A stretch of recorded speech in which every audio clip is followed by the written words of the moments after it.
إن الحمد لله نحمده ونستعينه ونستغفره ونؤمن به ونتوكل عليه ونعوذ بالله من شرور أنفسنا ومن سيئات أعمالنا من يهده الله فلا مضل له ومن يضلل فلا هادي له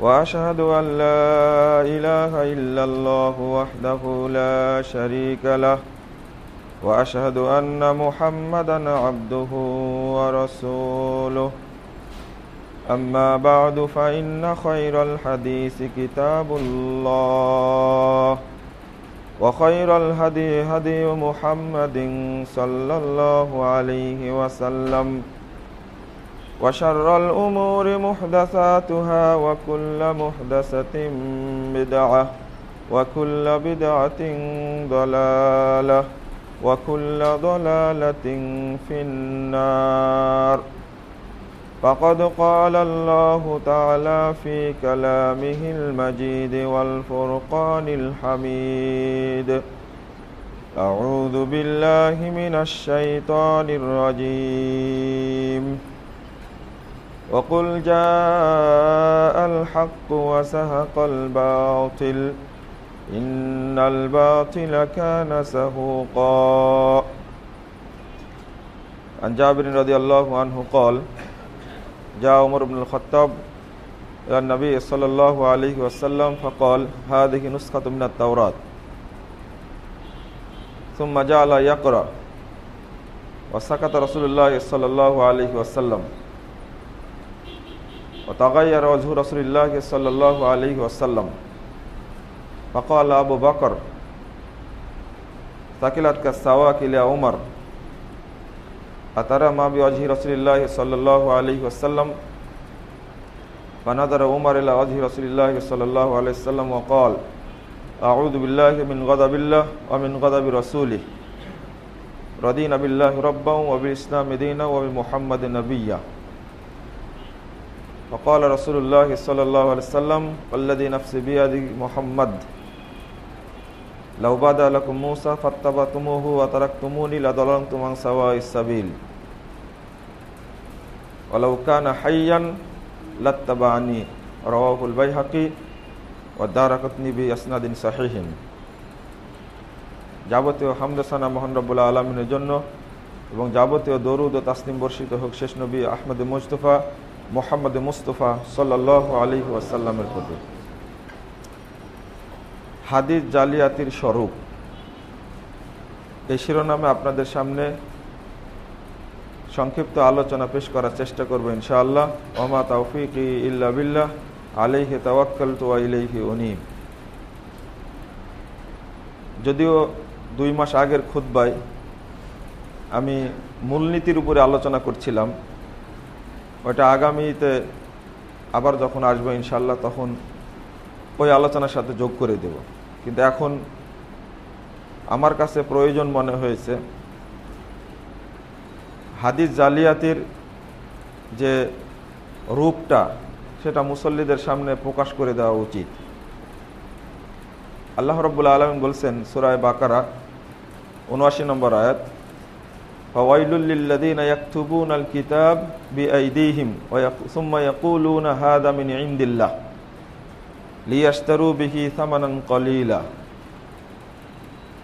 আল্লাহ বলছেন তাদের জন্য ওয়াইল নামক শাস্তি, জাহান্নাম। আল্লাযীনা ইয়াকতুবুনাল কিতাবা বিআইদিহিম, যারা নিজেরা লেখে নিজের হাত দ্বারা, সুম্মা ইয়াকুলুনা হাযা মিন ইনদিল্লাহ, অতঃপর বলে এটা আল্লাহর পক্ষ থেকে।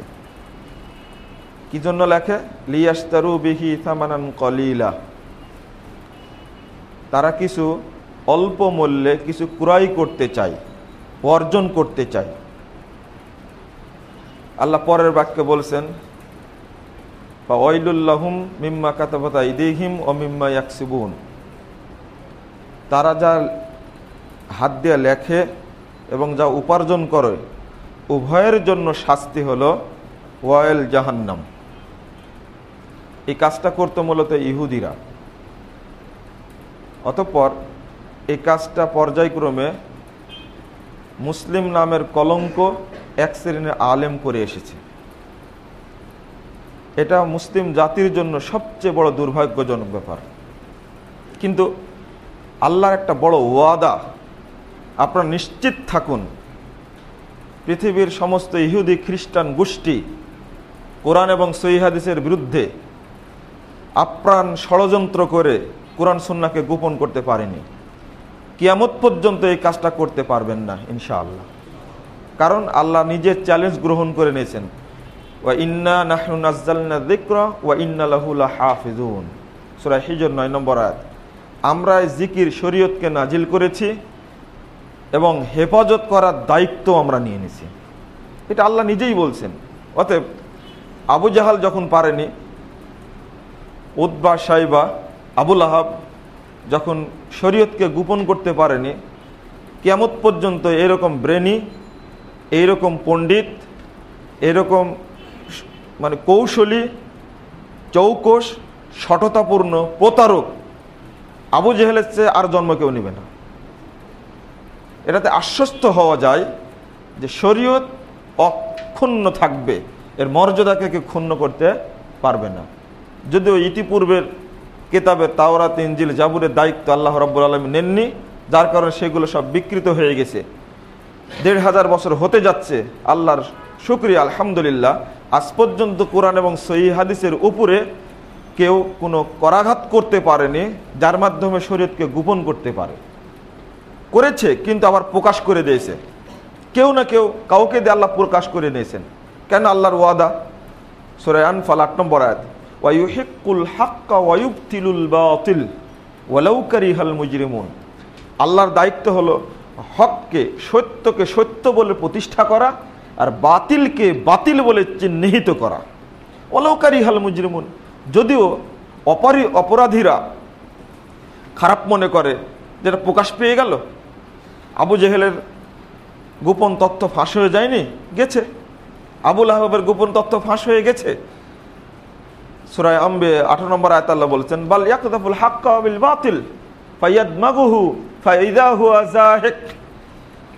আল্লাহ হক ধরে বাতিলের পরে এমন জোরে মারেন, ফায়াদমাগুহু, বাতিলের মাজা ভেঙ্গে দেন, ফাইযা হুয়া যাহিক, বাতিল তখন ছিন্ন ভিন্ন নিশ্চিহ্ন হয়ে যায়। এটা তো আল্লাহর কাজ। কিন্তু যুগ যুগ ধরে ইহুদি খ্রিস্টান যেমন আল্লাহর এই বিধানগুলোকে পরোয়া করেনি, নিজের আত্মতৃপ্তির স্বার্থে কোরআন এবং সুন্নাহকে গোপন করার চেষ্টা করেছে। এক শ্রেণীর আলেম আত্মতৃপ্তির জন্য শুধু দুনিয়াবি কিছু অল্প মূল্যে ক্রয় করার জন্য, অর্জন করার স্বার্থে আজকে শরীয়তকে সাময়িক আত্মতৃপ্তির জন্য গোপন করছে, মানুষের সামনে অস্পষ্ট রাখছে, অথবা জাল করে মিথ্যা যোগ করে প্রচার করছে। আল্লাহ বলছেন সূরা বাকারা ৪২ নম্বর আয়াত, ওয়ালা তালবিসুল হাক্কা বিল বাতিল, তোমরা হকটাকে বাতিলের সাথে মিশ্রণ করো না, ওয়া তাকতুমুল হাক্কা ওয়া আনতুম তা'লামুন, তোমরা জেনে কি হকটাকে গোপন করবে। এই সমস্ত আয়াত নাজিল হয়েছিল কাফের মুশরিক ইহুদি খ্রিস্টানদের বিরুদ্ধে, আর আজকে খুতবা পেশ করতে হচ্ছে এক শ্রেণীর আলেমের বিরুদ্ধে। কিভাবে শরীয়ত জাল করা হয়েছে এর প্রকৃত ইতিহাস বাংলাদেশের মানুষ জানে না। তবে আলহামদুলিল্লাহ, আল্লাহর ওয়াদা যে আল্লাহ পালন করবেন এটা এখন হয়ে যাচ্ছে। একজন ডাক্তারের সামনে দেওবন্দ পাশ বড় একজন আলেম, বিরাট আলখেল্লা পরিহিত, লম্বা পাগড়ি, লম্বা দাড়ি, তার সামনে কোনো জবাব দিতে পারছেন না। একজন প্রফেসর আজীবন নাস্তিক ছিলেন, কিন্তু হকটা পাওয়ার পরে সেই বিশ্ববিদ্যালয়ের প্রধান ইমাম, তার সাহস হচ্ছে না ওই নাস্তিক, পূর্বে থাকা নাস্তিক প্রফেসরের সামনে দুইটা কথা বলার। একজন সচিব, তিনি যখন হকটা পেয়ে গেছেন, তার দাপটে, তার কথার ওজনে এই ভূতা প্রতারক এক শ্রেণীর সততাপূর্ণ আলেম তার সামনে কথা বলতে পারছেন না। এটা আল্লাহ রাব্বুল আলামিন নিজেই করে দেন। এখন এইগুলো হচ্ছে। মুরগি যখন জবাই করা হয় শেষ মুহূর্তে খুব নড়াচড়া করে, এমনি স্বাভাবিক গতিতে যত লাফালাফি করে মরার পূর্ব মুহূর্তে তার চেয়ে বেশি লাফালাফি করে। বাংলা ভাষায় একটা প্রবাদ চালু আছে, ওই পোকার পাখনা উঠে মরিবার তরে। পাখনা এমনি গজায় না। গোটা বাংলাদেশে হকের তীব্র আওয়াজে বাতিলের মাজা ভেঙ্গে যাচ্ছে, শিরিক এবং বেদাতের শিকড় উপড়ে যাচ্ছে। বেদাতপন্থীরা, শিরিকপন্থীরা এটাকে সহ্য করতে পারছে না। আমরা বিশ্বাসী সমস্ত বাতিল যদি একদিকে হয়ে যায় তবুও হকপন্থীদের উপরে আল্লাহর পক্ষ থেকে ডাইরেক্ট সাহায্য নাজিল হবে ইনশাআল্লাহ, এতে কোনো সন্দেহের অবকাশ নেই। এই জন্য ইতিহাস খুলে দেখে দিতে চাই, যখন শাহ ইসমাইল শহীদ রহিমাহুল্লাহ তার দাদা ওলিউল্লাহ মুহাদ্দিস দেহলভী কোরআনের অনুবাদ করলেন, তখন তারা গোটা উপমহাদেশের সমস্ত আলেম এক বাক্যে তাকে কাফের বলে ফতোয়া দিল। সর্বনাশ, কোরআনে ট্রান্সলেট করে ফেলেছে, অতএব কাফের। তিনি বই লিখলেন, এই মৌলবীদের অত্যাচারে বই লিখলেন আসরারউদ্দিন হুজ্জাতুল্লাহ আল বালিগা। এই বইটি লেখার পরে সৌদি আরবে এত অপপ্রচার চালালো, অবশেষে বইটা নিষিদ্ধ ঘোষণা করলো। কিন্তু যখন বইটা পড়লেন সৌদি সরকার, তখন এই বইটি আবার প্রত্যেকটি প্রতিষ্ঠানের সিলেবাস আকারে করে দিলেন। উল্টা হয়ে গেল পরিবেশ, কারণ তিনি যা লেখছেন সবগুলো মূলনীতির আলোকে। তারই ঔরসে জন্ম নেওয়া তার নাতি শাহ ইসমাইল রহিমাহুল্লাহ ব্রিটিশ বিরোধী আন্দোলনের সিফা সালার ছিলেন তিনি, এবং সৈয়দ আহমদ, দুইজনাই ছিলেন হকপন্থী এবং শিরিক বিদাতের বিরুদ্ধে কঠোর ছিলেন। উপমহাদেশের মানুষ তাওহিদ জানতো না, কিন্তু প্রথম তার মাথায় কিভাবে ঢুকলো, তাওহিদ শিক্ষা না দেওয়া পর্যন্ত আল্লাহর পক্ষ থেকে রহমত নাজিল হবে না। এই জন্য তিনি লিখলেন, মানুষ জানে না তাওহিদটা কি জিনিস, তাওহিদ শব্দটাই জানতো না, অথচ ওই সময় লিখলেন রিসালাতুত তাওহিদ, বই লেখে ছড়িয়ে দিন আলেমদের মাঝে। সমস্ত আলেম খানকায় বসে বসে নজর নেওয়াজ খেয়েছে আর পেট মোটা করেছে। বাংলাদেশে উপমহাদেশের মুসলিমদের উপরে ইংরেজরা অত্যাচার করে, নারীর ইজ্জত লুণ্ঠন করে, সম্পদ লুণ্ঠন করে তখন নিয়ে যাচ্ছে, আর তারা মাজারে বসে বসে হুজুররা পেট মোটা করে খাচ্ছে। জিহাদ ঘোষণা করেছিলেন যখন, তখন ইসমাইল শহীদকে আল্লাহ সহযোগিতা করেছিলেন কি করে? আল্লাহ কিভাবে সহযোগিতা করেন এটা তো আল্লাহই জানেন কিভাবে বান্দাকে সহযোগিতা করবেন। এক বক্তব্যে ৭০,০০০ হিন্দু ইসলাম গ্রহণ করেছে। এবার কিভাবে ঠেকাবে? হিন্দুদের ইসলাম গ্রহণ করে শাহ ইসমাইল শহীদের হাতকে আল্লাহ শক্ত করে দিয়েছে। আজকেও যদি হেদায়েত নসিবে না থাকে আল্লাহ ওই ব্যবস্থাই করবেন ইনশাআল্লাহ। অতএব হকপন্থীদের মন খারাপ করার কিছু নেই। এক সময় হক এখন প্রকাশিত হচ্ছে, আস্তে আস্তে ইনশাআল্লাহ আরো বেশি প্রকাশিত হবে, আরো হবে। আর আপনারা খালেস অন্তরে দোয়া করুন এই মর্মে, যখন ব্রিটিশ বিরোধী আন্দোলন শুরু হয়েছে তখন আর ফতোয়া দেওয়ার লোক পাওয়া যায়নি। সাপ যেমন গর্তে ঢুকে যায়, ইঁদুর যেমন গর্তে পালিয়ে যায়, যে যেখানে অবস্থান করেছিল সব গর্তে গর্তে পালিয়ে গেছিল, শাহ ইসমাইল শহীদের জয় হয়েছে আলহামদুলিল্লাহ। অতএব হকের আওয়াজ যখন আসবে তখন বাতিলের একটু সমস্যা হবেই, আর হওয়ারই কথা, এটা নিয়ে কোনো চিন্তার কারণ নাই। শুধু আপনি নীরবে দাওয়াতি কাজ করে যান, ইনশাল্লাহ একদিন দেখবেন বাংলাদেশ থেকে শিরিক বেদাতের ভেদ উপড়ে গেছে, ইনশাল্লাহ যাবে, ইনশাল্লাহ এতে কোনো সন্দেহের অবকাশ নেই। এখন আপনারা স্বরূপ টাইপের বোঝার চেষ্টা করুন। এই ষড়যন্ত্র শুরু হয়েছে মূলত উপমহাদেশে। মধ্যপ্রাচ্যের কোনো দেশে এরকম ন্যাক্কারজনক, এরকম নোংরা, এরকম জঘন্য, এরকম বালখিল্যপূর্ণ কোনো দিক শরীয়তের আপনি পাবেন না। তারা শরীয়তের উপরে এভাবে করাঘাত করেনি। তার মধ্যে আমি বইটার শিরোনাম দিয়েছি জাল হাদিসের কবরে রাসূলুল্লাহ সালাত। এই মর্মে একটু প্রশ্ন, যে তাই বইটার মধ্যে তো জয়ীফ হাদিসও আছে, কিন্তু নামটা জাল হাদিসের কবরে রাসূলুল্লাহ সালাত কেন হলো? কারণটা হলো মৌলিক যে সুন্নাতগুলি, এই সুন্নাতগুলি হাদিস জাল করে খতম করে দেওয়া হয়েছে। তার মধ্যে সর্বাধিক বর্ণিত সুন্নাত মুতাওয়াতির পর্যায়ের হাদিস, যাকে কেউ মিথ্যা বললে নিজেই মিথ্যুক প্রমাণিত হয় তাকে বলে মুতাওয়াতির পর্যায়ের হাদিস। রফুল ইয়াদাইনের 500 হাদিসকে খতম করেছে একটি জাল হাদিস দ্বারা, মাত্র একটি জাল হাদিস দ্বারা, একটি না আরো কয়েকটি বানাইছে। তারপরে মৌলিক একটা জাল হাদিস আব্দুল্লাহ ইবনে জুবাইর রাদিয়াল্লাহু আনহু নামে হাদিসটা জাল করা হয়েছে। অথচ এই জাল হাদিসের ব্যবসা করে 400 হাদিসকে খতম করে দিয়ে উপমহাদেশে তুলে দেওয়া হয়েছে। গুটি কয়েক আহলে হাদিস ভাইদের কারণে, আহলে হাদিস আলেমের কারণে আল্লাহ অশেষ রহমতে এই সুন্নাতটা এখনো টিকে আছে। এই সুন্নাত ভুলার সুন্নাত নয়। ব্রিটিশ বিরোধী আন্দোলনের বাংলাদেশের অন্যতম নেতা সাতক্ষীরার মরজুম হুসাইন শাম উর্ফে মখদুম হুসাইন, তিনি দিল্লির জামে মসজিদে, কেন্দ্রীয় মসজিদে রফল আদান করে সালাত আদায় করছিলেন। কিন্তু তার আগে তার বন্ধু তালাত্তুফ হুসাইন বলেছিলেন, বন্ধু তুমি কি আজকে রফল আদান করতে পারবে না, এটা দিল্লির কেন্দ্রীয় জামে মসজিদ, এই মসজিদে রফল আদান করতে ইংরেজরা ধরে তোমাকে ফাঁসি দিয়ে দিবে।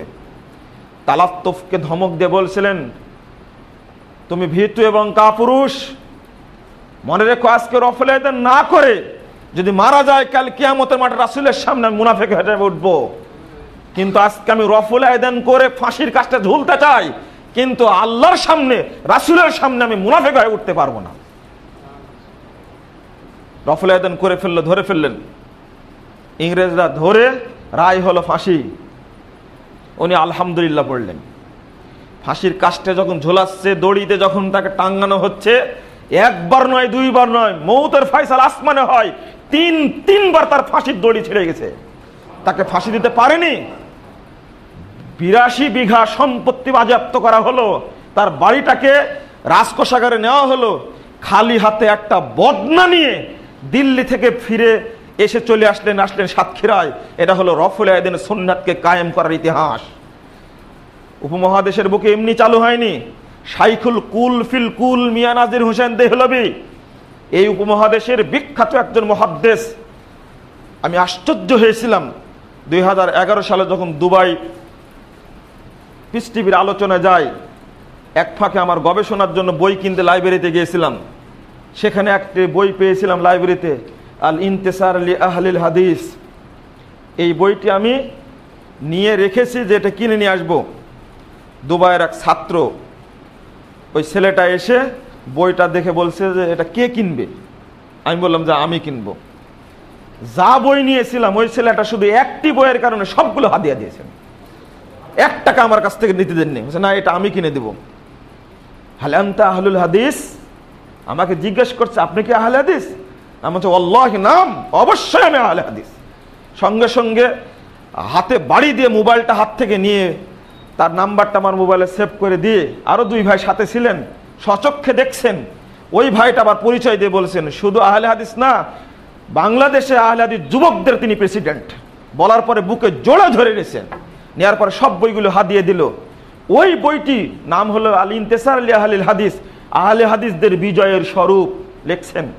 আমি কেন কথাটা বলছি, ইমাম বুখারী, ইমাম মুসলিম, আহমদ বিন হাম্বল, ইমাম মালিক, ইমাম শাফি, এই সমস্ত ব্যক্তিদের তালিকায় উপমহাদেশের 2 জন ব্যক্তি স্থান পেয়েছেন। তার মধ্যে তাদেরই তালিকার অন্তর্ভুক্ত করে দিয়েছেন। একজনের নাম হলো আব্দুর রহমান মুবারকপুরি, আর একজনের হলো মিয়া নাজির হোসেন দেহলভি রাহিমাহুল্লাহ। আর কেউ এই তালিকায় আসতে পারেনি। প্রকৃত মুহাদ্দিস তাকেই বলে। তিনি যখন হজ করে ফিরে আসলেন, পাঞ্জাবের এক মসজিদে স্টেশন থেকে নেমে সালাত আদায় করছেন এশার সালাতে। একবার 1 ওয়াক্ত সালাতে আমিন জোরের বলার কারণে 1 বছর জেল খাটছেন তিনি। 1 ওয়াক্ত সালাতে আমিন বলার কারণে 1 বছর জেল খাটছেন, একটা না। অত সহজে আসেনি সুন্নাত। এই জন্য বলি সুন্নাতগুলো আমল করতে হয় মহব্বতের সাথে। যে সালাতে আমিন বললে মুহাম্মদুর রাসূলুল্লাহ সাল্লাল্লাহু আলাইহি ওয়াসাল্লাম বলছেন, ইদা ওয়াফাকা তামিনাহু তামিনুল মালায়েকা গুফিরা লাহু মা তাকাদ্দামা মিন যামবি। কেউ যদি আমিন বলে সালাতে, এই আমিন যদি ইমাম, মুক্তাদি এবং ফেরেশতার সাথে মিলিয়ে যায়, তাহলে ওই ব্যক্তির পূর্বের সমস্ত পাপ আল্লাহ ক্ষমা করে দেন। আমি সুন্নাত কেন মানব না?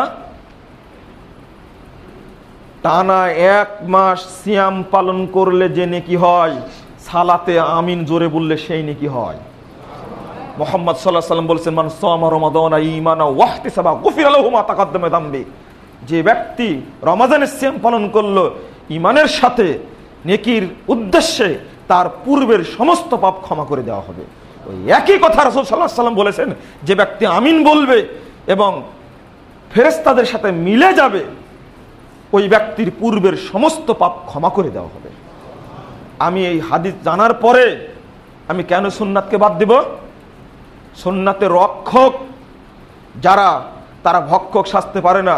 মুসলিমদের কাছে এসেছিল এই সুন্নাতগুলো কায়েম রাখার স্বার্থে, কিন্তু মুসলিম নামের কলঙ্ক, আলেম নামের কলঙ্ক আজকে সুন্নাতগুলোকে হত্যা করছে। প্রথমটি যেটা বলতে গিয়ে আমি ইতিহাসে চলে গেছিলাম। শিরিক এবং বেদাতপন্থীদের বিরুদ্ধে থাকতে হবে আপোষহীন। তাতে ফাঁসি হয়ে গেলে কোনো আপত্তি নেই। ফাঁসির কাজটা আলহামদুলিল্লাহ পড়ে বলতে হাত আমি নামরে রব্বি, এটা আমার আল্লাহর পক্ষ থেকে সিদ্ধান্ত, আমি এটাই গ্রহণ করলাম। দরকার নয় একটি সুন্নাতকে হেফাজত করার স্বার্থে যদি আমার জীবন 1000 বার চলে যায়, তা আমি পরোয়া করিনি, সুন্নাতের উপরে টিকে থাকবো ইনশাআল্লাহ। মুনাফিক হয়ে মরতে রাজি নয়।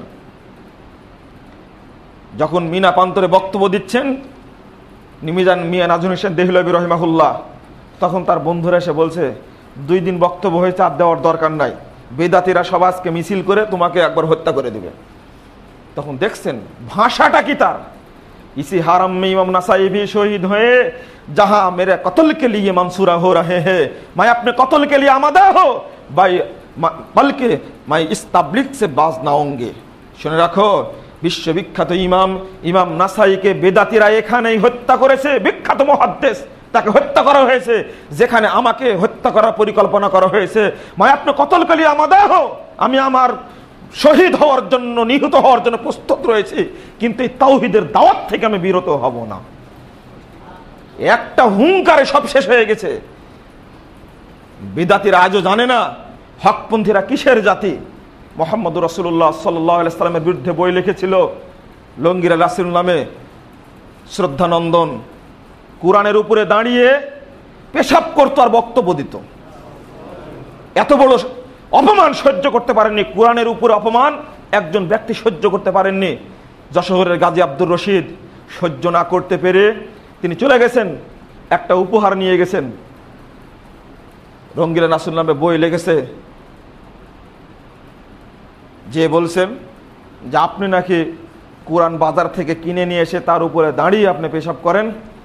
যে করি, আপনি এর উপরে দাঁড়িয়ে বক্তব্য দেন, যে বক্তব্য দিই, এই জন্য আপনাকে উপহার দেওয়ার জন্য নিয়ে এসেছি। আমি এসেছি উপহার দিতে। সাথে থাকা তরবারি দ্বারা তার মাথা কেটে নিয়ে চলে এসেছে। কেটে নিয়ে এসে দারোয়ানকে দিচ্ছে যে তোর হুজুরের মাথা কেটে নিয়ে আসলাম নে। এত বড় অপমান পৃথিবীতে হতে পারে না, কেউ কোনোদিন করতে পারেনি। গ্রেফতার হয়ে গেল গাজী আব্দুর রশিদ যশোরী। তাকে যখন ফাঁসি ধরতে ঝুলানো হবে, কিন্তু লর্ড বুঝলেন একটি কথা, যে মুহাম্মদ সাল্লাল্লাহু আলাইহি সাল্লাম পবিত্র কোরআন হলো সবার কাছে, সব জাতির কাছে সম্মানিত। সুতরাং আর এই কাজ যেহেতু করেছে, প্রমাণিত কথা, তখন বললেন যে শুধু উনি কাঠগড়ায় উঠে বলবেন যে মায়ের কথা আমার মনে নাই, তাহলে খালাস দিয়ে দেব। এতে চুক্তি হয়ে গেছে। কানে কানে গিয়ে বলছেন, আর সঙ্গে সঙ্গে সিংহের মতো গর্জে উঠে বলছেন, मेरे अमुल नामा में कोई नेकी नहीं है, बल्कि रसूल के हुजू करने वाला उस दुश्मन के खून बहाने की मैं उसे कभी झुठला नहीं सकता हो। বলে দিলেন, মনে রেখো আমার আমুল নামা ফাঁকা কোনো নেকি দেখতে পাচ্ছি না। আল্লাহর রাসূলকে অপমান করেছে, কোরআনকে অপমান করেছে, এই দুশমনকে হত্যা করেছে, রক্ত প্রবাহিত হয়েছে, ওই রক্তের চিহ্ন আমার আমুল নামায় লেগে আছে। मैं उसे कभी झुठला नहीं सकता हो, আমি একে কখনো মিথ্যা বলতে পারবো না। কত বড় তাওহীদ হুঙ্কার হলে এমনটা কথা বলতে পারে। অবশেষে বলল যে ঠিক আছে, গাজী আব্দুর রশিদ একদিকে স্বর্ণ, একদিকে স্বর্ণের ওজনে গাজী আব্দুর রশিদকে কিনে নেব, অতএব তাও ছেড়ে দিতে হবে। এইরকম আপসহীন ব্যক্তি যেন বেঁচে থাকে। গাজী আব্দুর রশিদ এটা শুনে মানলেন না। আমার ফাঁসি হয়ে গেছে, আমি আল্লাহর উদ্দেশ্যে চলে যেতে চাই। ফাঁসি হয়ে গেল, তাকে নিয়ে এসে মুসলিমদের কবরস্থানে দাফন করা হলো। বুঝতে পারেনি কোরআন এবং সুন্নাহর তেজ কতটুকু, কিভাবে উপমহাদেশে কোরআন সুন্নাহর এই আমল চালু হয়েছে, নতুন প্রজন্ম না জানার কারণে আজকে সব একাকার করে ফেলা দেওয়ার চেষ্টা করা হচ্ছে। ওরা জানে না মুসলিমদের চেতনা আর হকপন্থীদের চেতনা কখনো এক নয়। উপমহাদেশের মাজার পূজা, কবর পূজা, পীর ফকিরদের ইতিহাস লেখে বইয়ের নাম দিয়েছে ইসলামের ইতিহাস। এই মিথ্যা কথায় আমরা বিশ্বাসী নয়। লেখা যেতে পারে উপমহাদেশের ইতিহাস, মুসলমানদের ইতিহাস বলা যেতে পারে, কিন্তু এটাকে ইসলাম বানানো হয়েছে, অথচ পুরো ইতিহাসটা লেখা রয়েছে পীর ফকিরদের ইতিহাস লেখা রয়েছে। প্রকৃত ইতিহাস জানে না। আমি আলোচনা অন্যদিকে চলে গেছি। বন্ধুরা আমার, বলতে চাচ্ছিলাম কোরআন এবং সুন্নাতের উপরে এরকম কড়া মোহাব্বত আপনার থাকতে হবে। মুহাম্মদ সাল্লাল্লাহু আলাইহি ওয়াসাল্লাম বলছেন, তাবরানী কাবির ১০,৩৯৪ নম্বর হাদিস, ইন্না মিন ওয়ারাইকুম জামানা সাবরিন, সাহাবা কেরাম শুনে রাখো, তোমাদের পরে একটি ধৈর্যের যুগ আসবে। লিল মুতামাসসিকি ফিহি, ধৈর্যের যুগ আসবে মানে সুন্নাত কেউ মানবে না, সবাই সুন্নাত ছেড়ে দেবে। যে মানবে তাকে ট্রিট করা হবে, তার উপর অত্যাচার করা হবে, তাকে ভৎসনা করা হবে। বাংলাদেশের সমস্ত মানুষ যদি প্রতিদিন দাঁড়িয়ে একবার করে চাচ্ছে, হকপন্থী একজন মানুষ দাঁড়িয়ে রেখে দেবে। সবাই যদি টাকুর নিচে কাপড় পরে, সবাই যদি সুদ খায়, সবাই যদি বেপরদা হয় ঘুরে, সবাই যদি হারাম খায়, সবাই যদি ঘুষ খায়, একজন ব্যক্তি বাংলাদেশে যদি থাকে যে ব্যক্তি ধৈর্য ধারণ করে সুন্নাতে অটল থাকবে, আল্লাহ রাসূল বলেছেন লিল মুতাফাসসিকি ফিহি ফালাহু আজরু 50 শাহীদান, ওই অবস্থায় যে ব্যক্তি শক্ত করে আমার সুন্নাতকে ধরে রাখবে, ওই ব্যক্তি 50 জন শহীদের মর্যাদা লাভ করবে। ওমর ফারুক চৌকস ব্যক্তি, বুদ্ধিমান মানুষ, জ্ঞানী মানুষ, তিনি বলেছেন, ইয়া রাসূলুল্লাহ আমিনহুম আমিন্না মিনহুম, এই 50 জন শহীদ কি তাদের যুগের শহীদ না আমাদের যুগের শহীদ? আল্লাহ রাসূল ধমক দিয়ে বলছেন, লা বাল মিনকুম, আরে না না, তোমাদের যুগে বদর, উহুদ, খন্দকে শহীদ হওয়া 50 জন শহীদের মর্যাদা ওই ব্যক্তি পেয়ে যাবে। কেন বললেন এটা? নাসিরউদ্দিন আলবানী রাহিমাহুল্লাহ ব্যাখ্যা দিয়ে বলছেন, সাহাবায়ে কেরাম আমল করতেন, হুবহু আমল করতেন, রাসূলকে দেখে, মুজিজা দেখে, জিবরিলকে দেখে, আয়াত নাজিল হচ্ছে দেখে। আর ওই যুগ চলে গেছে, পরবর্তী যুগে রাসূলকে দেখে না, জিবরিলকে দেখে না, শুধু আল্লাহর প্রতি বিশ্বাস রেখে, মুহাম্মদের প্রতি মহব্বত রেখে আমল করে। এই জন্য কষ্ট হলেও আমল করে। আল্লাহ এই জন্য তাকে 50 জন শহীদের মর্যাদা দান করবেন কেমন মোটে। অতএব সুন্নাতকে হালকাভাবে দেখার কোনো কারণ নেই, অবকাশ নেই। আমি আপনাদের সামনে কয়েকটা চিত্র উল্লেখ করে দিই। একটা হাদিস তৈরি করা হয়েছে,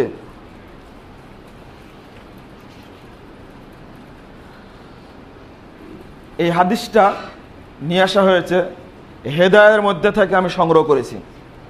হেদায়ার হাদিসটা যোগ করেছে 110 পৃষ্ঠায়, 111 এবং 110 পৃষ্ঠায় আছে।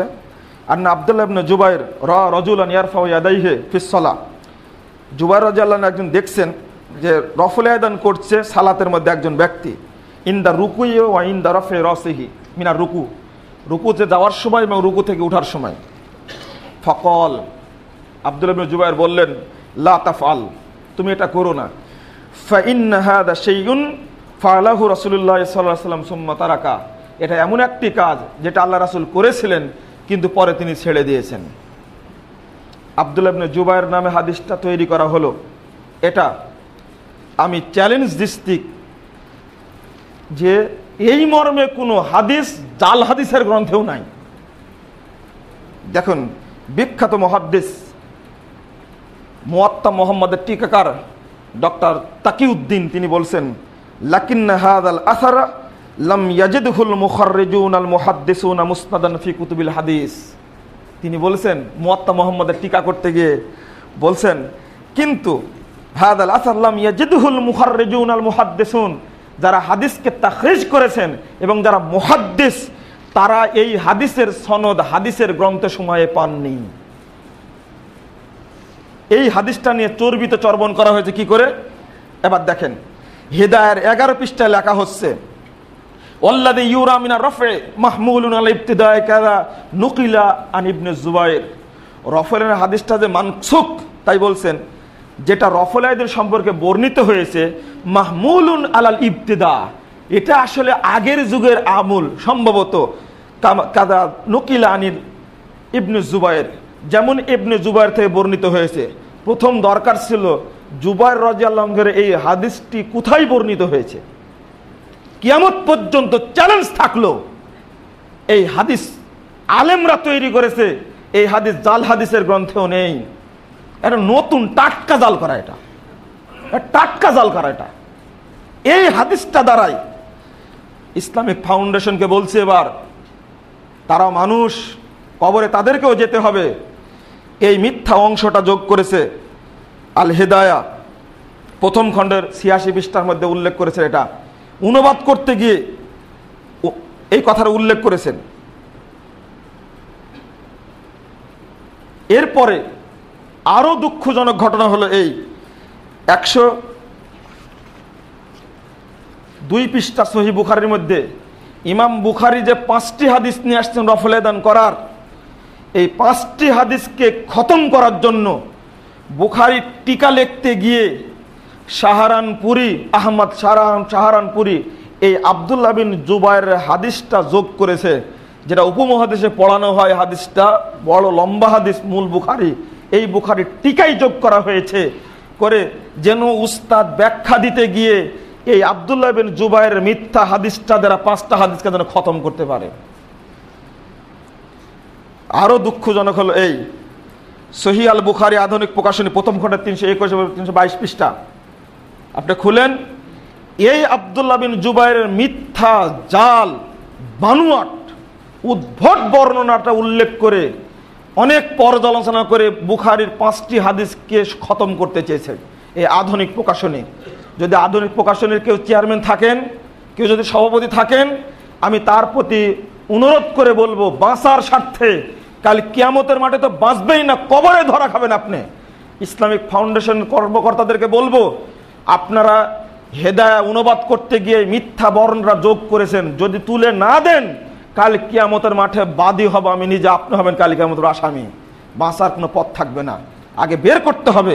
তবে আমার শক্ত বক্তব্য, বিখ্যাত মুহাদ্দিস, আধুনিক মুহাদ্দিস ডক্টর তাকিউদ্দিন, তিনি এই হাদিস বের করতে পারেননি বলে এই কথাটা বলেছেন।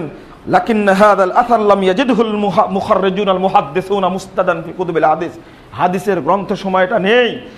এক, দ্বিতীয় হাদিস জাল করেছে, শুধু রফলের হাদিস 400 হাদিসকে খতম করার জন্য করেছে। আন ইবনে আব্বাসিন কল কানা রাসূলুল্লাহ সাল্লাল্লাহু আলাইহি ওয়াসাল্লাম ইয়ারফাউ ইয়াদাইহি কুল্লামা রাকা ওয়া কুল্লামা রাফা সুম্মা সারা ইলাল ইফতিহাল সালাতে ওয়া তারাকা মা সিওয়া যালিক। ইবনে আব্বাস বলেন, রাসূল সাল্লাল্লাহু আলাইহি ওয়াসাল্লাম যখন রুকু করতেন এবং রুকু থেকে মাথা উঠাতেন তখন রফল এদান করতেন। সুম্মা সারা ইলা ইফতিতাহিস সালাহ, অতঃপর রেখে দেন, শুধু সালাত শুরু করার সময় এটা রেখে দেন।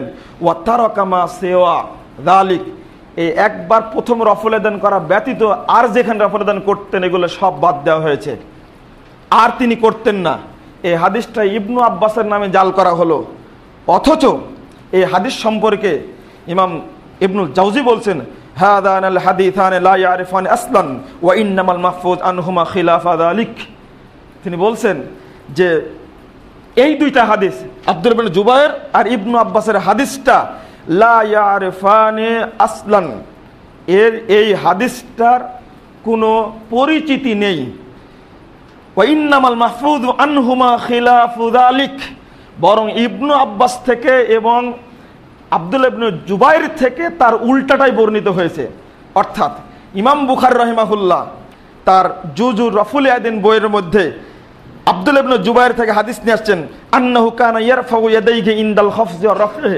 আব্দুল্লাহ ইবনে জুবায়ের রাদিয়াল্লাহু আনহু তিনি রুকুতে যাওয়ার সময়, রুকু থেকে ওঠার সময় তিনি রফুল ইয়াদান করতেন। আপনি জুজুল কিরাত বইটা বাংলা পাওয়াতে খুঁজে নেবেন আপনি। কেন তার নামে জাল করলো? তাও আব্দুল্লাহ ইবনে জুবায়ের রাসূল সাল্লাল্লাহু আলাইহি ওয়াসাল্লামের সবচেয়ে নিকটতম সাহাবী। আব্দুল্লাহ ইবনে আব্বাস তিনি হলেন রাসূল সাল্লাল্লাহু আলাইহি ওয়াসাল্লামের দোয়াপ্রাপ্ত সাহাবী। ডক্টর তাকিউদ্দিন এই হাদিস সম্পর্কে বলছেন, লাকিন আসারুন লাম ইয়াসবিতুহুল মুহাদ্দিসুনা ওয়া সাবিতু ইনদাহুম খিলাফুহু।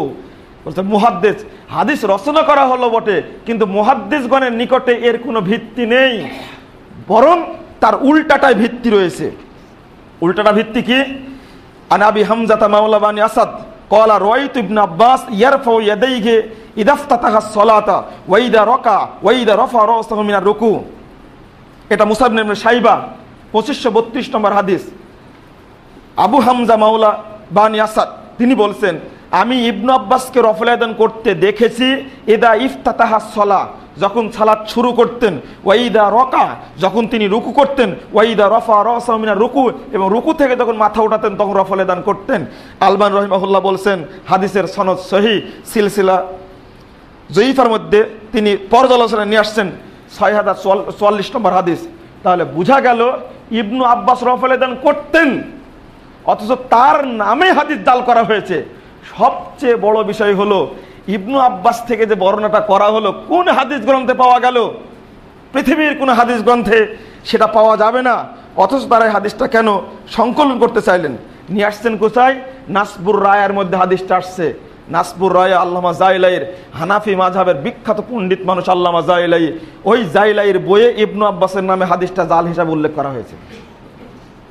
আরেকজন সাহাবী, বিখ্যাত সাহাবী একজন, ইবনে মাসউদ, আন ইবনে মাসউদ রাদিয়াল্লাহু আনহু আন্নাহু ক্বাল রাফা রাসূলুল্লাহ সাল্লাল্লাহু আলাইহি ওয়াসাল্লাম ফারাফানা ওয়া তারাকা ওয়া ফাতারাকনা। ইবনে মাসউদ রাদিয়াল্লাহু আনহু বলছেন যে আল্লাহ রাসূল রফল আযান করতেন, ফারাফানা, আমরাও করতাম, সুম্মা তারাকা ফাতারাকনা, অতঃপর তিনি ছেড়ে দিয়েছেন, আমরাও ছেড়ে দিয়েছি। এটা কার নামে করা হলো? ইবনে মাসউদের নামে। এই কথাটি নিয়ে আসছেন কে? আলাউদ্দিন আল কাশানি, 587 হিজরিতে তার মৃত্যু। বাদায়ে সানায়ে একটা গ্রন্থ, হানাফি মাযহাবের বিখ্যাত পণ্ডিত তিনি, অথচ তার বইয়ে এই বর্ণনাটা উল্লেখ করা হয়েছে, কিন্তু এই হাদিসের কোনো সনদ নেই, কোনো হাদিস গ্রন্থে নেই। 3 জন বিখ্যাত সাহাবী, আব্দুল্লাহ ইবনে জুবায়ের, আব্দুল্লাহ ইবনে আব্বাস এবং আব্দুল্লাহ ইবনে মাসউদ রাদিয়াল্লাহু আনহুম, তাদের নামে হাদিস যদি জাল করা হয় তাহলে মানুষ কিভাবে বুঝবে? আমি 3টে হাদিস চ্যালেঞ্জ করলাম আগামী কাল। কেন? যারা বলে যে মুজাফফর বিন মুহসিনের কবলে রাসূলুল্লাহ সালাত, তাদেরকে বলতে চাই কার কবলে রাসূলের সালাত এবার আপনি বিশ্লেষণ করুন। যদি মাজায় বল থাকে কালকে ইন্টারনেটে দিয়ে দিন, মুজাফফরের দরকার নেই যে আব্দুল্লাহ বিন জুবায়ের হাদিসটা অমুক গ্রন্থে বর্ণিত হয়েছে, আব্দুল্লাহ ইবনে আব্বাসের হাদিসটা অমুক গ্রন্থে বর্ণিত হয়েছে। যদি না দিতে পারেন তাহলে লজ্জায় যেন তার কোনোদিন কথা না বলে। এটা গেল রফল আযান সম্পর্কে। অথচ দুঃখের বিষয়, রফল আযান সম্পর্কে বলেছি 400 সহিহ হাদিস বর্ণিত হয়েছে, বুখারী মুসলিমে হাদিস রয়েছে। আর একটা না দেখালে হচ্ছে না, সেটা হলো অপব্যাখ্যা।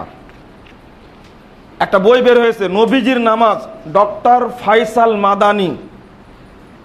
ডক্টর ফাইসাল মাদানি হয়ে এই ধরনের একটা জাল, জুয়া, ভুয়া, উদ্ভট, সততাপূর্ণ বই মুসলিমের প্রচার করবে মাদানি হয়ে, আমার বিশ্বাস হয় না।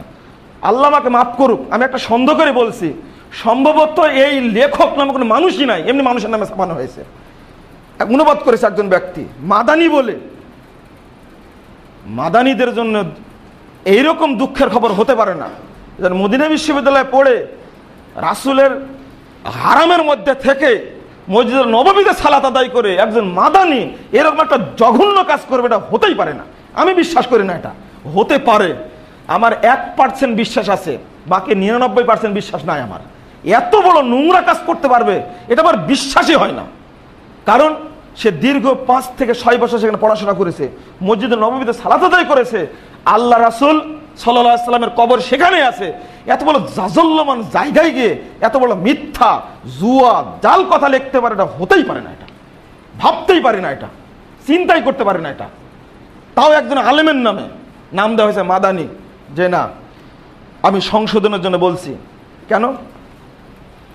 ইমাম মুসলিম রহিমাহুল্লাহ রফল আযান হাদিস নিয়ে আসছেন 887, 88, 89, 90, 91 নম্বর হাদিস রফল আযান হাদিস। এই রফল আযানের 5টা হাদিস থাকতে কত বড় প্রতারক হলে একটা হাদিস দ্বারা, সহিহ মুসলিমের একটা হাদিস দ্বারা রফল আযান হাদিসকে নষ্ট করতে চেয়েছে। হাদিসটা হলো কোথায় 887, 88, 89, 90, আর কোথায় হাদিস বর্ণিত হয়েছে 996, 97, 98, 99, এই 4টা হাদিস। ওই 4টা হাদিসে বলা হয়েছে যে প্রায় 100 হাদিসের পরে আলোচনা। ওখানে বলা হয়েছে যে রাসূল সাল্লাল্লাহু আলাইহি ওয়াসাল্লাম একদিন বলেছেন, কুন্না ইদা সাল্লাইনা মা রাসূলুল্লাহ সাল্লাল্লাহু আলাইহি ওয়াসাল্লাম কুলনা আসসালামু আলাইকুম ওয়া রাহমাতুল্লাহি, আসসালামু আলাইকুম ওয়া রাহমাতুল্লাহ, আসসালামু আলাইকুম ওয়া রাহমাতুল্লাহ, ওয়া আশারা বিয়াদিহি ইলাল জানিবাইন, ফাকাল রাসূলুল্লাহ সাল্লাল্লাহু আলাইহি ওয়াসাল্লাম আলামা তুমিনুনা বিআইদিকুম কাআন্নাহা আযনাবু খাইলি শুমসিন। তোমরা ঘোড়ার লেজের মতো হাত বাড়ায় বলছে কেন আসসালামু আলাইকুম, আসসালামু আলাইকুম ওয়া রাহমাতুল্লাহ? 100 হাদিসের পরে হাদিসটা আসছে, তো এই হাদিসটা কি সম্পর্কে এটাকে জানতে হবে না? সাধারণ মানুষ জানে না। ঘটি বুঝ দেওয়ার জন্য, কানাকে হাইকোর্ট দেখানোর জন্য এই হাদিসটা উল্লেখ করে নবী নামাজ বয়ে লা মাযহাবিদের স্বরূপ সন্ধানে ওপেন চ্যালেঞ্জ, কিন্তু কিছু একেবারে মানে মুখরোচক কথা দ্বারা শিরোনাম দিয়ে হকপন্থীদেরকে বিভ্রান্ত করতে চায়। বলছি ওই হাদিসটা হলো, সালাতে কোনো ব্যক্তি সালাম দিল এসে, আর সালাতরত অবস্থায় কথা বলতো সাহাবায়ে কেরাম। আগে এটা চালু ছিল, তারপরে অপরকে সালাম দিত আসসালামু আলাইকুম ওয়া রাহমাতুল্লাহ, আসসালামু আলাইকুম ওয়া রাহমাতুল্লাহ। এই হাদিস হলো এই হাত লম্বা করে সালাম দেওয়ার হাদিস। এই হাদিসটা দিয়ে উল্লেখ করা হলো আল্লাহ রাসূল রফল আদান করতে নিষেধ করেছেন যে ঘোড়ার লেজের মতো তোমরা হাত তুলো কেন। এটা কত নম্বর প্রতারকের সিরিয়াল রাখবেন, এটা আপনারা করবেন না, আমি বললে সমস্যা। কত নম্বর প্রতারক হতে পারে এটা? এক, যদি কাণ্ডজ্ঞান থাকতো তাহলে এই হাদিসকে উল্লেখ করতো। ইমাম মুসলিম কি এই হাদিস রফল আদানের বিরুদ্ধে নিয়ে আসতেন? নিয়ে আসছেন এটা? তিনি তো রফল আদানের পক্ষে 5টি হাদিস নিয়ে আসতেন। তার সিরিয়াল হলো 887, 88, 89, 90, 91। আর এই হাদিসটা নিয়ে আসতেন কোথায়? 996, 97, 98, 99। এই প্রতারণাটা কে ধরিয়ে দিবে আপনাদেরকে? কে বলবে এটা? এটা রফল আদান গেল। আর একটা হলো আপনাদেরকে জানাতে চাই, বুকের উপরে হাত বাঁধা। দেখেন, জাল হাদিসের কবলে রাসূলুল্লাহ সালাত, এই কথাটা তো এমনি শিরোনামটা দেইনি, খুব দুঃখিত হয়ে, মানে অধিকৃত মূল সুন্নাতগুলো খতম করা হয়েছে জাল হাদিস দ্বারা। তার মধ্যে বুকের উপরে হাত বাঁধা, জালিয়াতি কাকে বলে? আবু দাউদ খুলুন, গতদিনে এক আলেমের সঙ্গে বৈঠক হয়েছে, গত শুক্রবারে এক বাসায়। উনি বলছেন এই মর্মে যে আবু দাউদের মধ্যে নাভির নিচের হাত বাঁধার হাদিসটা আছে। উনি প্রথমে বলে দিলেন এই মর্মে যে আমি মূল কেতাব ছাড়া কোনো অনুবাদ কেতাব নিব না, বলে দিলেন। ঠিক আছে, উনি আসছেন বইগুলো নিয়ে, চিটাগং থেকে পাঠিয়েছেন বইগুলো। দুঃখের বিষয়, একজন আলেম মানুষ বই নিয়ে আসছেন, বাজারের যেগুলো সালাদ শিখা চটি বই পাওয়া যায় না, এক গাদা বইগুলো কিনে নিয়ে আসছেন। আমাকে যখন বললেন যে একজন আলেমের সাথে বসা হবে, আপনি একটু আসবেন, উপস্থিত থাকবেন, কিন্তু বাহাস তো আগে করা আছে, একটু হালকা অভিজ্ঞতা আছে, আমি রাজশাহী থেকে সমস্ত মূল কেতাব বেঁধে নিয়ে আসছি। উনি যখন বলে দিলেন মূল কেতাব ছাড়া দেখবেন না, আমি মূল কেতাবটা হাতে ধরিয়ে দিলাম, বের করেন। আল্লাহর কসম করে বলছে, খুতবায় দাঁড়িয়ে একটা হাদিসও বের করতে পারেন। সাক্ষী বিল্ডিংটা আছে, জড় বস্তু, কাল কিয়ামতের মাঠে প্রমাণ হবে ইনশাআল্লাহ। আমি আল্লাহর কসম করে বলছি এখানে। আর উপস্থিত ছিল আপনার মসজিদের মুসল্লি আছিলেন 3 জন, আমি নাম বলবো না, তারাও জানে আমি যে কথাটা বলছি, তারা সাক্ষী। দুঃখের বিষয়, উনি বললেন যে তাহতা সূরাতে নাভির নিচে হাত বাঁধার হাদিস আবু দাউদে আছে, আমিও জানি আবু দাউদে আছে। উনি মূল কেতাব চাইলেন, দিয়ে দিলাম মূল কেতাব, হ্যাঁ পড়েন। মূল কেতাব দেখতে গিয়ে উনি আর খুঁজে পাচ্ছেন না। ওই হাদিস বের করেছেন যে হাদিসে বুকের উপর হাত বাঁধার কথা আছে। আমি বললাম হাদিসের অনুবাদ করে, এবং রফল আদান কথা হাদিসে যে হাদিসে, তাহলে রফল আদান করা যাবে? না, আর একটা হাদিস দ্বারা এটাকে রফল আদান করা যাবে না। এই হাদিসই পড়তে লাগলেন আপনি, বিস্তারিত ঘটনা বলছি না। আমি জানি 100% আপনার মসজিদের মুসল্লি উনি, তখন সরল মনে আবু দাউদটা খুলে দিচ্ছে ইসলামিক ফাউন্ডেশন, যে পড়ে দেখেন। ইসলামিক ফাউন্ডেশনের আবু দাউদে কিন্তু বলা আছে 4টি হাদিস এই নুসখাতে নাই, ওটা বলা আছে। সেটা হলো 756, 57, 58, 55, এই 4টা হাদিস নাই। কেন নাই জানেন? না, 56, 57, 58, 59 এই 4টা হাদিস নাই। 700 নাই, এটা কিন্তু জানেন না। সারাদিন যদি খুঁজতে থাকে আবু দাউদের মধ্যে ওই 4টা হাদিস পাবে না, কারণ তুলে দেওয়া হয়েছে আগে। কেন তুলে দেওয়া হয়েছে? আবু দাউদের প্রথম 3টি হাদিস নাভির নিচে হাত বাঁধার, আর শেষ হাদিসটি হলো বুকের উপরে হাত বাঁধার। এখন এই 4টা হাদিসই উপমহাদেশের আবু দাউদ থেকে তুলে দেওয়া হয়েছে নাই। কেন? 3টি হাদিসকে ইমাম আবু দাউদ নিজেই জয়ীফ বলেছেন, কিন্তু বুকের উপরে হাত বাঁধার হাদিসটাকে আর তিনি কোনো মন্তব্য করেননি, অর্থাৎ সহিহ তার কাছে, আর 3টে হাদিস জয়ীফ। এখন ছাত্ররা পড়তে গেলে তো বুঝতে পারবে, সেই 275 হিজরিতে মারা গেছেন ইমাম আবু দাউদ রাহিমাহুল্লাহ, সেই যুগেই হাদিসকে জয়ীফ বলে গেছেন। তবে ইসলামিক ফাউন্ডেশনকে ধন্যবাদ জানাই, ইসলামিক ফাউন্ডেশনরা কাজ করেছেন, সেটা হলো ওই কথাটা বলে দিয়েছেন নিচে যে এই 4টা হাদিস এই নুসখাতে নাই, বলে দিয়েছেন। কেন তুলে দেওয়া হলো? কি অপরাধ করলো? যারা বলেন যে মুজাফফর বিন মুহসিনের কবলে রাসূলুল্লাহ সালাত, তারা কি এই জিনিসটা চোখে দেখতে পান না? ইমদাদিয়া লাইব্রেরিকে সাবধান করে দেই, এরপর থেকে যদি আবু দাউদ ছাপানো হয় 5টা হাদিস ছাড়া, 4টা হাদিস ছাড়া, তাহলে কিয়ামতের মাঠে তারও বিরুদ্ধে নালিশ থাকবে। আমরা মাজলুম, বাংলাদেশে এখন কিছু করার মতো আমার ক্ষমতা নাই, এখন মাজলুম, তবে আল্লাহর কাছে আমি মাজলুম নই। কাল কিয়ামতের মাঠের বিচার নিবই ইনশাআল্লাহ। এখন উনি খুঁজতে থাকলেন, আমি তো জানি নাই, তুলে দেওয়া হয়েছে, মূল কিতাবে কোথায় পাবে? এটার নাম হলো বাহাস, এটার নাম হলো পর্যালোচনা। পরে মাগরিবের পরে আমি ওনাকে বললাম যে আপনি কোনোদিন খুঁজে পাবেন না, ওটা আগেই খতম করে দেওয়া হয়েছে। বলছে এটা তো জানি না। আপনি জানলেন না কেন? জানবে কোথায় থেকে? উপমহাদেশের কোনো ছাত্র শিক্ষক জানে না এটা, এত বড় সর্বনাশ করা হয়েছে। আর একটা হাদিস রফুল আয়দান সম্পর্কটা না বললে হবে না, সেটা হলো ইবনু মাসুদ রাদিয়াল্লাহু আনহু একবার রফুল আয়দান করেছেন, মর্মে যে হাদিসটা আবু দাউদের মধ্যে আসছে, এই হাদিস সম্পর্কে মন্তব্য করছেন ইমাম আবু দাউদ নিজেই, যে একবার রফুল আয়দান করা হাদিসটা আছে, ইমাম আবুদের মন্তব্যটা নাই।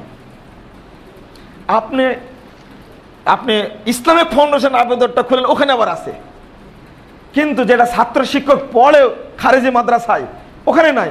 তিনি মন্তব্য করেছেন ওই হাদিসটি বর্ণনা করার পরে, হাদা মুখতাসারুন মিন হাদিসিন তাবিলিন লাইসা হুয়া বিসাহিহিন। তিনি বলছেন এই হাদিসটা লম্বা হাদিস, এই হাদিসটা সহিহ নয়। ইমাম আবু দাউদ মন্তব্য করে দিলেন যেহেতু, তাহলে ছাত্ররা পড়তে গেলে কি জানতে পারবে? এই জন্য হাদিসটা রেখে দিয়েছে, একবার রফুল আয়দান করা হাদিস, আর ইমাম আবু দাউদের মন্তব্যটা তুলে দেওয়া হয়েছে। নাই, জাল কাকে বলে, কিভাবে জাল বলে? বন্ধুরা আমার, এইভাবেই বেতেরের সুন্নাতটাকে শেষ করে দেওয়া হয়েছে। আমার খুতবা টাইম শেষ হয়ে গেল। বেতেরের হাদিসে রয়েছে লা ইয়াকুদু ইল্লা ফি আখিরিহিন্না, 3 রাকাত আল্লাহ রাসূল বেতের পড়তেন, তিনি বসতেন না যতক্ষণ শেষ রাকাত না আসতো। লা ইয়াকুদু, তিনি বসতেন না, এই জায়গাতে শব্দ যোগ করা হয়েছে লা ইউসাল্লিমু, তিনি সালাম ফিরাতেন না। ন্যাক্কারজনক ঘটনা ঘটেছে এই যে উপমহাদেশে একজন বিখ্যাত হানাফি পণ্ডিত আনোয়ার শাহ কাশ্মীরি, তিনি বলছেন যে আমি মুস্তাদরাক হাকিমের এই হাদিসটা, মুস্তাদরাক হাকিমের নুকসাতে খুঁজে পেয়েছি লা ইয়াকুদু আছে, কিন্তু আল্লামা জাইলাইয়ের নুকসা দেখছি ওখানে লা ইউসাল্লিমু আছে, মানে বসতেন না। এই বর্ণটা হলো সহি বর্ণনা। তাহলে প্রমাণিত হয়ে গেল কি, যে 3 রাকাত একটানা পড়তেন, আর ওই জায়গায় ছোট্ট শব্দ যোগ করে দিল লা ইউসাল্লিমু, তিনি সালাম ফিরাতেন না, বৈঠক করতেন, সালাম ফিরাতেন না। দেখছেন কৌশল কাকে বলে? এ তো ভণ্ড নবীর চেয়েও কৌশলই বেশি। এটা লা নাবিয়্যা বাদি, আমার পরে কোনো নবী আসবে না, যোগ করে দিলে কি শব্দটা? ইল্লা আইয়াশা আল্লাহ, আল্লাহ চাইলে আসবে। কত বড় চৌকস, মানে আল্লাহ চাইলে কি হতে পারে না, সুযোগ বুঝে ভণ্ড নবী যোগ করে দিল ইল্লা আইয়াশা আল্লাহ, আল্লাহ চাইলে আসতে পারে। এই কথাটা যোগ করে দিয়ে একটা সহিহ হাদিসের সাথে একটা জাল কথা যোগ করে দিয়ে মানুষকে বিভ্রান্তের মধ্যে ফেললো। এই হাদিসটাই হলো অমুসলিম কাদিয়ানীদের দলিল। ঠিক কেন এগুলো করা হচ্ছে এবং উপমহাদেশে হচ্ছে কেন এগুলো? আবু দাউদের 202 পৃষ্ঠায় 22 নম্বর লাইন খুলুন।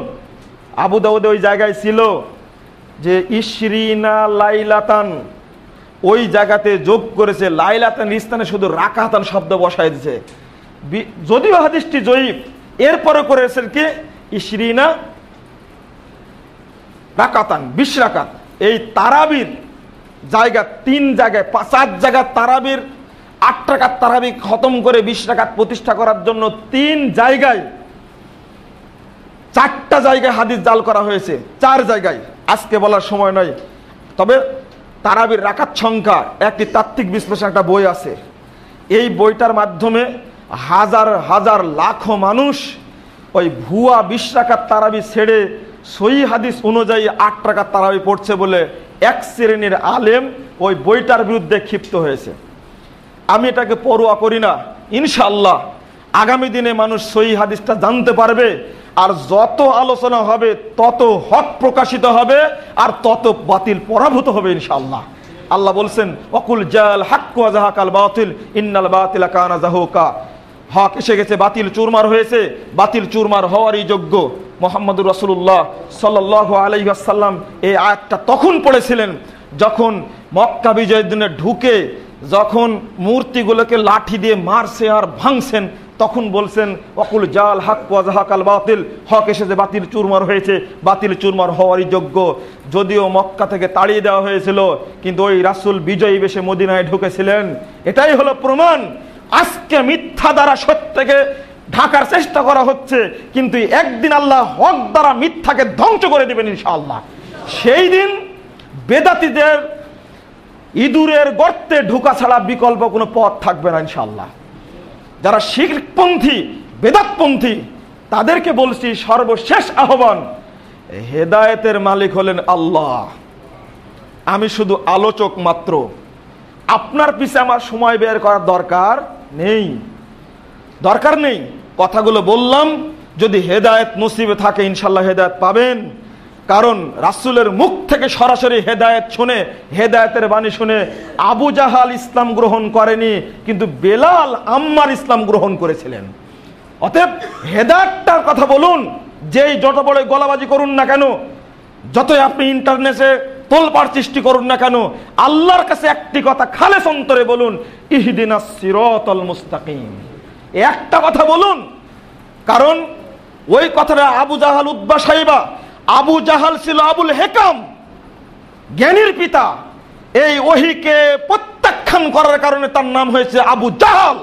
বাংলাদেশের আলেমদের খেতাব যেন আবু জাহাল না হয়, তারা আহলুল ইলম, তারা যেন জ্ঞানী থাকে।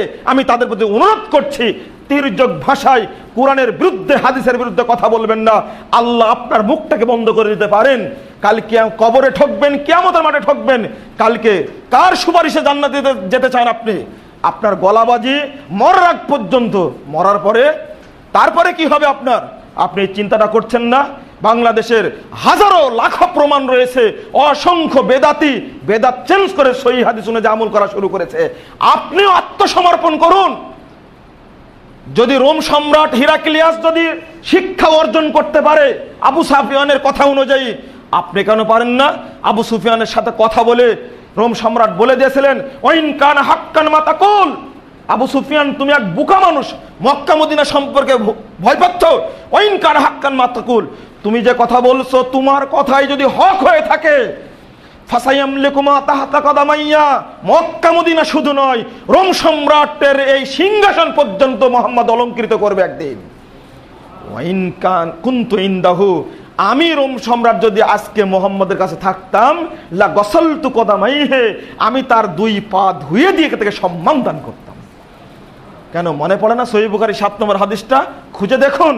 আমি বলে থাকি একটি কথা, ফেরাউনকে দেখে এসেছি, নমরুদকে দেখে এসেছি, আবু জাহাল উতবা সাইবাকে দেখে এসেছি।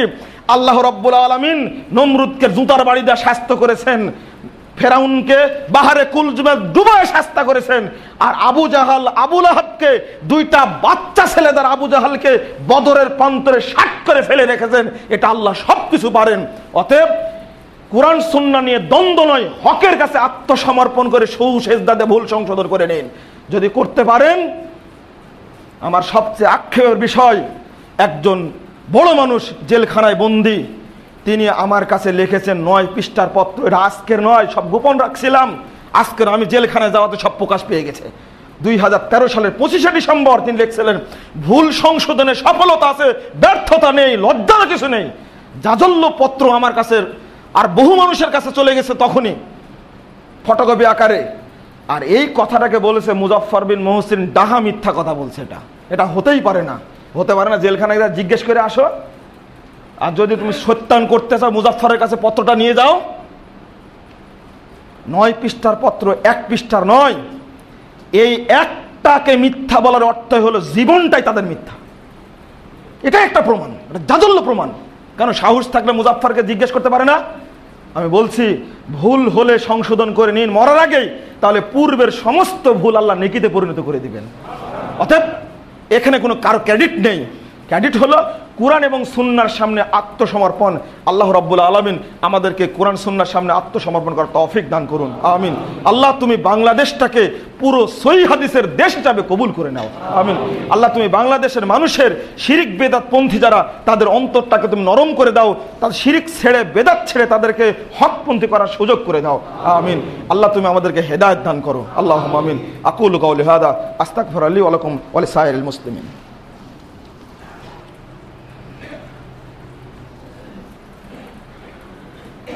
আলহামদুলিল্লাহি ওয়াহদা ওয়াসসালাতু ওয়াসসালামু আলা মান লা নাবিয়্যা বা'দা। আল্লাহুম্মা সাল্লি আলা মুহাম্মাদিন ওয়া আলা আলি মুহাম্মাদ কামা সাল্লাইতা আলা ইব্রাহিম ওয়া আলা আলি ইব্রাহিম ইন্নাকা হামিদুম মাজিদ।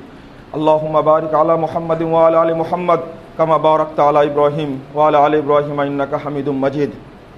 আল্লাহুম্মা ইগফির লানা ওয়া লিল মুমিনিনা ওয়াল মুমিনাত ওয়াল মুসলিমিনা ওয়াল মুসলিমাত ওয়াল আহইয়াই ওয়াল আমওয়াত।